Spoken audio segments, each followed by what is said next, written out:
Kaya sa spiritual na kahulugan, mga kapatid, ang tinutukoy ng Panginoon dito, yung relasyon ng tao at ng Diyos.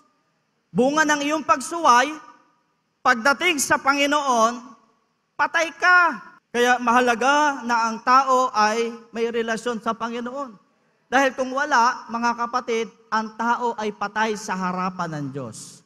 Kaya ang tawag dyan ay separation from God. Kahit sa panahon ni Kristo, mababasa natin sa banal na kasulatan na kapag ang tao ay nasa kasalanan, patay siya sa harapan ng Diyos. Basahin natin dito sa aklat ng Mateo. Sa aklat ng Mateo, sa 8, ang talatay 21 hanggang sa talatang 22. At ang isa naman sa kanyang mga alagad ay nagsabi sa kanya, Panginoon, tulutan mo muna akong makauwi at mailibing ko ang aking ama.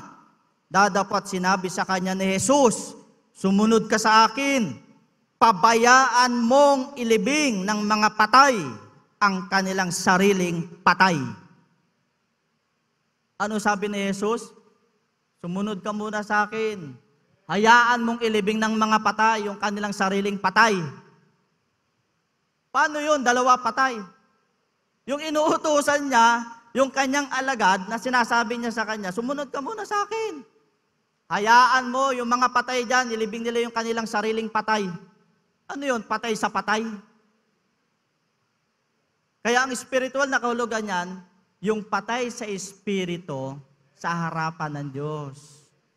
Dahil sa kasalanan, ang tao patay sa harapan ng Diyos.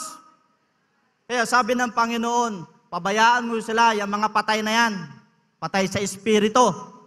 Ililibing nila yung kanilang sariling patay.